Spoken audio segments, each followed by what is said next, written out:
Please help me welcome the director of the film, Olivier Assayas. My first question has to do with the semi-autobiographical nature of the film. Can you talk about the genesis of the story? The genesis of the story is it's a long story because really it has its roots way back to a movie I made in the mid-90s called Cold Water, which used characters with the same names in a similar context, but it was a very different film. It was a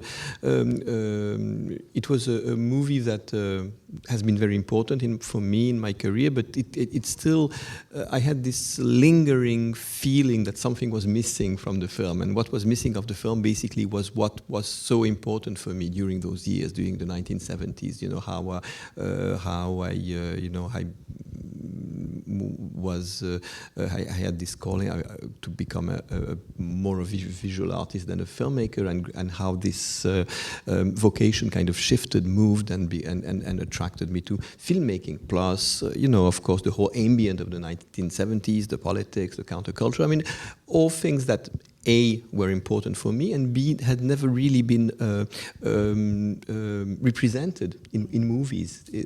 I thought it was a kind of cinematic virgin territory. So I thought there was something challenging and kind of exciting because no one had really nailed it, and I thought that if I wanted to represent that period, it's so it's a generation away, but it's kind of present. Everybody has his own idea of what the 70s were about, and I think if I wanted to get them right, I had to use a first-hand experience and try to recreate my own emotions, my own feeling. But that was very much the starting point. It's what I kind of build on, something that is, I hope, broader than that, which is more about a generation than a person. And the film is called, the French version of it's called, title is Après Mai, after May. After May is the translation. Of course, regarding the May riots of 1968, but the film is set in 1971. Yes. So why that period after? Why the it's May '68 was, of course, pretty much a defining moment in modern French history. But it was both when the change, that the transformation of society that was going on in basically all over the world. I mean, through the uprising of youth happened in France, and in France it happened in a more violent, more extreme way, and it took a shape of an almost revolution, and like all historical events, it was debated at the time. It's still debated now. What exactly happened? We don't know. But it's still the focus of the reflection on that period in terms of history, and whatever was going on in the early 70s is supposed to be some kind of aftermath of May '68, like the fading of the hopes of '68, something like that. When my memory is that it was very different, in the sense that it was an era, a period of hope, of belief, of utopia. It's because we were not living in the nostalgia of what had happened 3 years earlier. We were living in expectation of the future that was to come. It was May '68 was in our perception, a failed revolution, but the one that was coming would be like the big one. And we wanted to be part of it.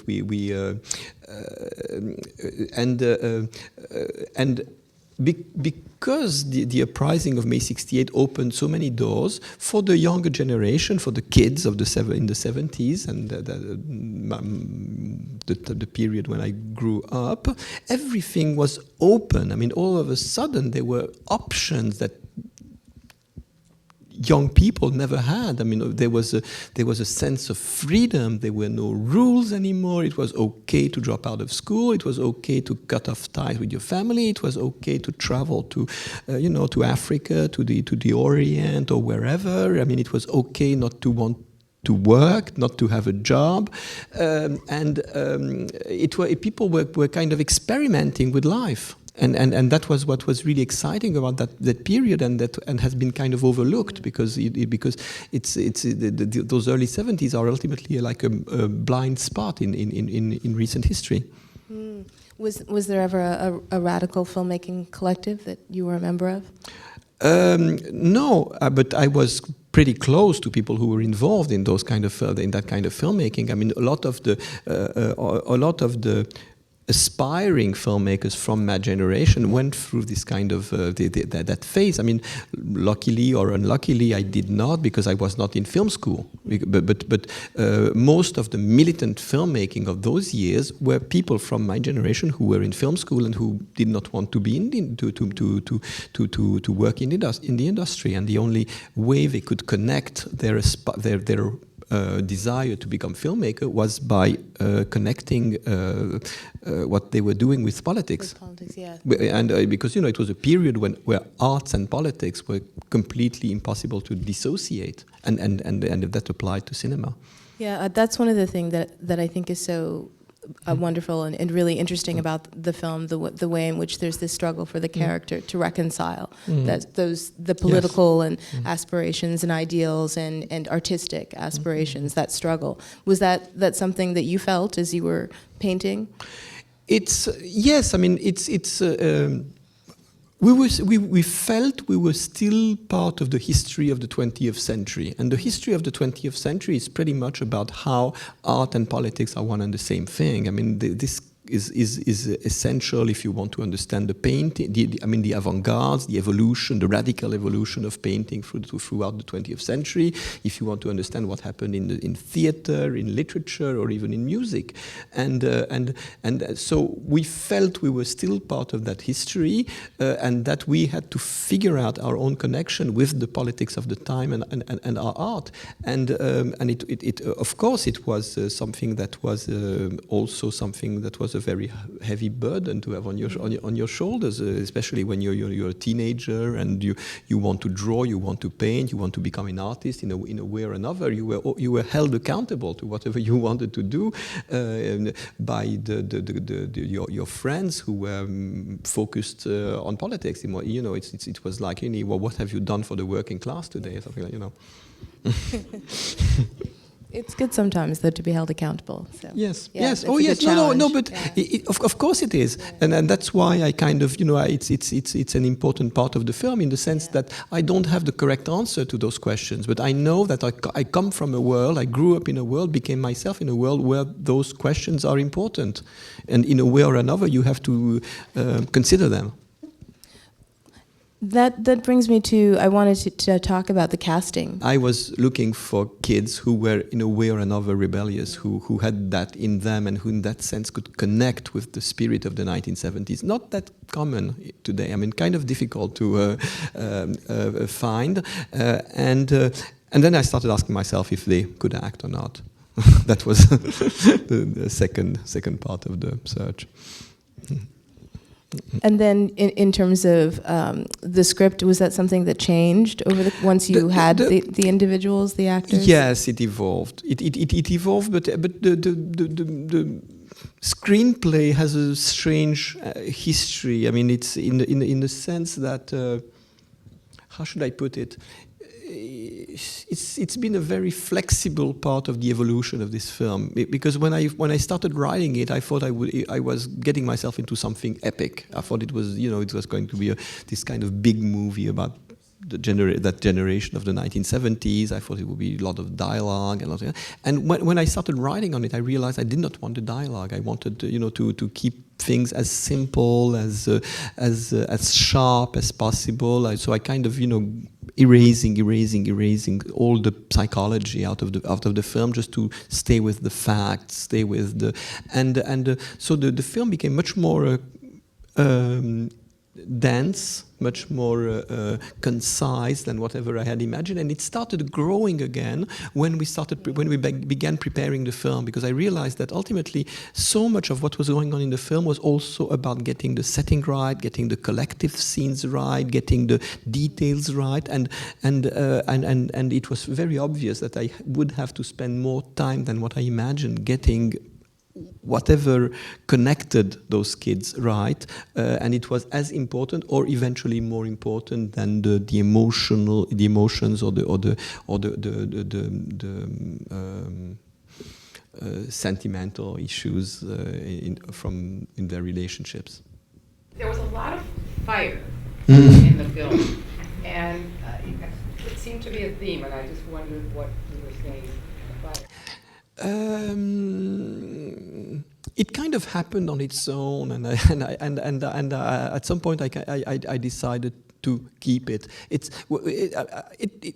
I don't know if it happens to other writers, but for me, I realized that when I'm writing a screenplay, for some reason there's a theme, there's a specific element that keeps on coming back and is like some kind of underground theme throughout the whole film, and it's not something I'm only half conscious of it. It's only when the screenplay is finished that I realize, oh my God, there's a lot of fire in this film, and it's even more present, of course, when we're shooting, and I thought there was a message there. I thought that unconsciously it was my way of connecting with, in a poetic way, with whatever youth is about. Youth is always about consuming itself, and it's also the fire of youth, the energy of a generation, this energy you have when you discover the world, and you want to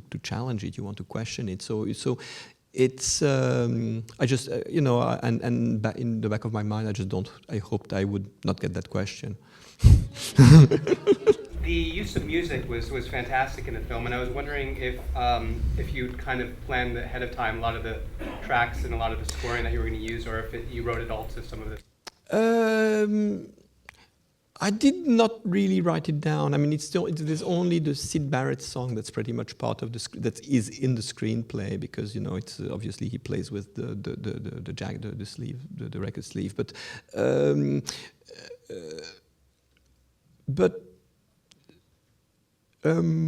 yes, because I don't like to have any kind of preconceived idea of the music I am going to use, but then it came very naturally, because when I started editing,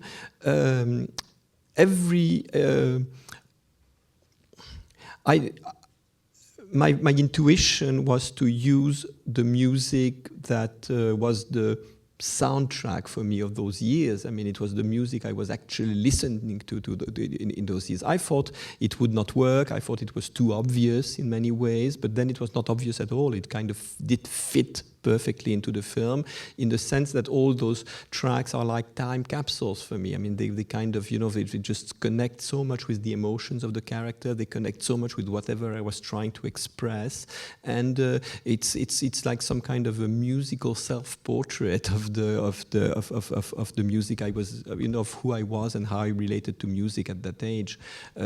Ultimately, if there is a straightforward autobiographical element in the film, maybe it might be the music. It's such an emotional and passionate period that I wondered if you were surprised, or how you felt if you were haunted by the material once you started actually playing with it to make the movie. Well, it always stayed with me. I think that it's a very difficult question, because it has to do with both personal element, intimate elements, and also how you relate to the story of your own generation. And I think, I was mentioning this movie I did in the mid-90s, Cold Water. It's really the moment when I kind of reconciled with the teenager I had been. I mean, because at some point in life, it's when you are growing up, and especially for me, because it's part of the process of how I started, becoming a filmmaker. You have to reject, I suppose, things that the person you were when you were still immature, like I was when I was, I was when I went through the chaos of the early 1970s. Just to express it as clearly as I can, the 70s were great. They had this fantastic energy, and then gradually it kind of faded. I mean, leftism became dogmatic, the hopes were going away, the revolution was not happening, and it was, you felt you were part of something that was gradually more and more cut off from reality. And then punk rock came, and it was just like such a relief. I mean, that's how I lived it, It's all of a sudden you had this new energy, you had something new that was happening, and that was kind of taking the real world into consideration. It was antagonizing it, but still, it was, it was a way of reconnecting with the real world and how the world was changing. So, and from then on, whatever had been going on, the excesses of the 1970s were like ridiculed. It was the political language was absurd. The attraction to Oriental spirituality was just a laughing stock, and I think it's part of the history of my generation to really violently reject what had been going on in the 70s, and that we had all been part of, and I think it was part of the process of just coming to terms with myself and whoever I was as a teenager that made me make Cold Water in the mid-90s, made me write in the later, like 10 years later, in the early 2000s, an essay about the teenage politics of the period, from which this movie grew. I mean, this movie ended up taking shape because I had written that essay, and I had somehow not only reconciled myself with the teenager I had been, but also with the values of that period, with the values of that era, of the politics, the militantism, the hopes, the utopias. Ultimately, I kind of not only came to terms with it, but saw the beauty of it and became, as you were saying, I mean, haunted by it. The fact that I realized that that period that I had so completely dismissed carried something that was great, that was something that was meaningful, and that had some historical value, and that it could be shared in a way or another. So, it's to me at this point, it's finally come full circle. Thank you. Thanks.